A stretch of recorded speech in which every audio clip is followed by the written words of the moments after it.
Welcome to this very short instructional video telling you how to get onto Mahara ePortfolio, how to get signed in. So open up a web browser and type in mahara.sunderland.ac.uk. From there, you click on your login, and here you use your account, which will be your BI number, at sunderland.ac.uk. I think for students it'll be at students.ac.uk, and then you use your password, which is your standard password access. Once you've logged in through the authenticator, you will land on this page. So this is your dashboard page, and will give you details of any of the portfolios and pages that you currently have active on the Mahara ePortfolio. At the moment, there'd be very little because you've just logged in and woken up your account. To add your portfolio, click on the burger menu at the top right and click on Share and click on Shared with Me. Once you're into this search box, make sure you click on My Institutions, and then in here type in Sport and Exercise Sciences ePortfolio and click on Search, and this will appear, and the owner is Lisa Board, and you simply click on the link and it'll open up your portfolio. Now, this is the portfolio in its entirety. You can see up here there's 3 pages, but at the moment all you're doing is viewing somebody else's version, this collection. So what we need you to do is click on the 3 dots, click on copy, and click on collection, and it will copy it over. At this point you can call this anything you like. It could be, if your name is John Sport and Exercise Portfolio, or John Sport Coaching P Portfolio. For the purposes of this, I'll just call it our test ePortfolio. Then scroll down and edit pages. You don't need to make any changes here. This is where you can add in and remove and reorder the pages. Edit access, and make sure that here there's nothing underneath, so you're not shared with anybody. And make sure that allow copying says no. Okay, and then save. And this is now your portfolio. So mine says V2 because I've already done this once. I'm just going to move this logo out of the way so it gets out of our face a little bit so you can see the top better. So once you're in the first page, this is your landing page. And this is, if you'd like, you could view this as a web page, and this is something that you can develop yourself over the course of the next few weeks. What we're particularly interested in is a couple of further steps to make sure that this is a bit more personalized to you. You'll see that there's a reflective journal page, which is here. And there's also the Sunderland Award, the Super Award, which is there, and that gives you instructions on what to do with that, and also a link to the Super page on our SharePoint. Let me just go back to the first page. What you're seeing here is a modifiable landing page, and where it says about you, introduction to your ePortfolio, there's a little menu here, a little retractable menu, and you can drop it down. It gives you a full introduction to the ePortfolio and how you might want to use it.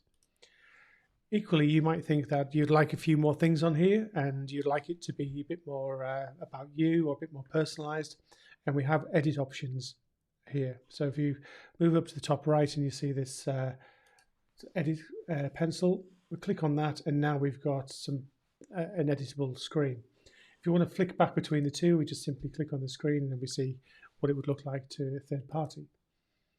So back in the edit screen, we can add some blocks. So if we wanted to add another block, and we put it at the bottom, and in this case, I'd like it to be my CV. I'd like my CV to appear at the bottom.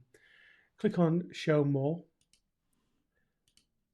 and you can see there's some options down here. We've got one resume field, or we've got my entire resume. So if I click on that, then it's put a placeholder in for my entire resume. So if I just change that to my CV, and what I'd like to do is make it retractable. So I'd like it to automatically be retracted, so I have to click on the downward arrow to have a look at it.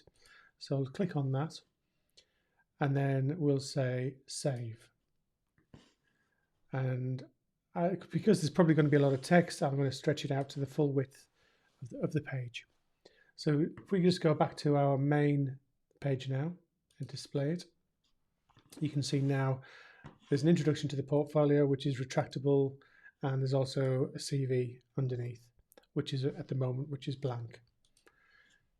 If you want to start populating the CV, and I suggest this is the first thing that you do, then you simply click on the burger menu again, click on resume, and now you've got opportunities to put in an introductory bit of information about yourself, your education, your employment, things that you've done already. Maybe this could be your academic progression on the program. When you get some results after the first semester, you can put them in. Goals and skills, coaching, badges, first aids, work experience, whatever you've done, and then something about your general interests.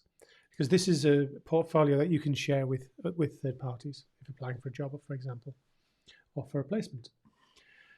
So that is your resume, and that will automatically, so any changes I make in here will automatically populate the CV on the main page.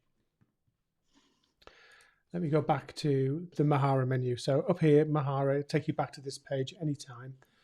If you click on the portfolio you've just imported, it'll take you back to that page.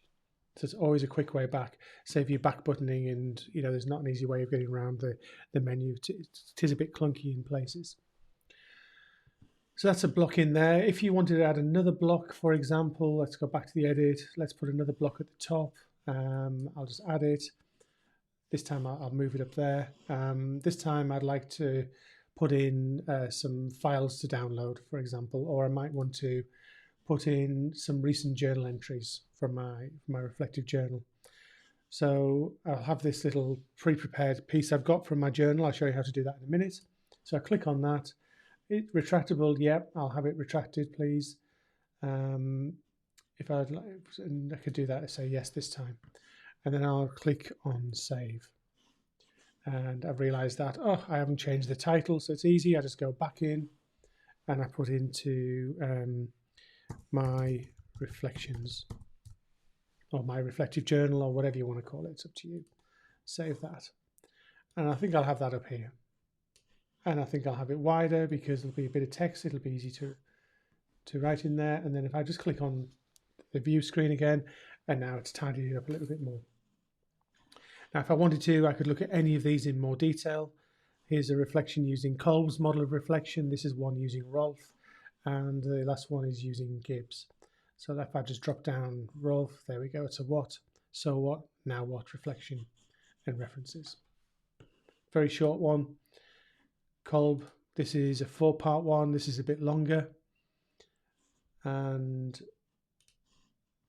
this is a Gibbs one, which is much more extensive and would probably be used for an assignment. Big piece of work with a lot of references built in there. But any of these examples will give you a clue as to how you would write your reflections.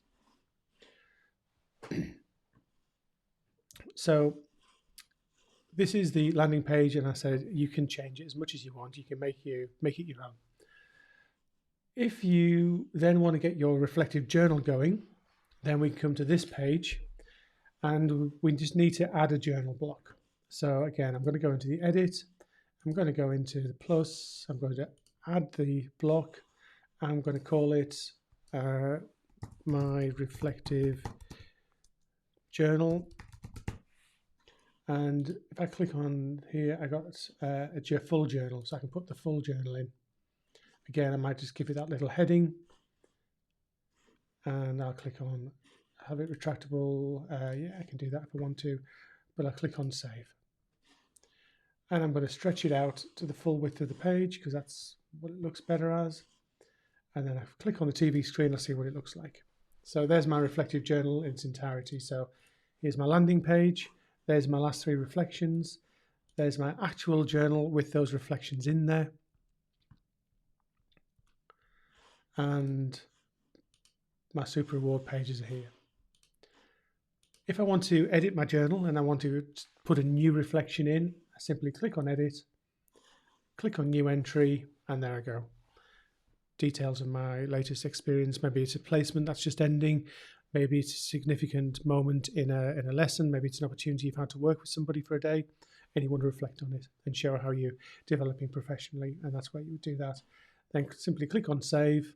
If you want to add a file, or maybe there's some evidence or a photograph that you have from being there, then that's all you do. You add it in there under the file section and click on save entry, and it'll just appear at the top of your journal. I'll just cancel that, but it would appear here at the top. And when you go to your let's go back to that page.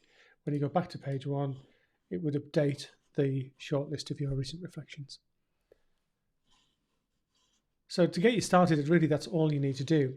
The only other thing you can do is that you can go into journals and you can create your journal to kick off with. And that would give you the journal entry page. So I think once you've done your resume, just go straight to journals and click on journals and then start your journal. It keeps it fairly straightforward, all in one place. You can manage files in there. Once you've uploaded a few files, you might need to manage them a little bit, keep them tidy. You can do that. If you want to share it with others, you can click on the share with me link and you can create a secret URL which you can share with other people, and you'll have to do that to submit for your assignment at the end of the year. But that's, in a nutshell, is straightforward, get set up quickly tour of Mahara. And just a reminder, that's your landing page, and this is where all of your edit functions go on. Clicking the magnifying glass just gives you a very quick opportunity to write comments or quickly edit. Otherwise, use the pencil. Thanks for listening.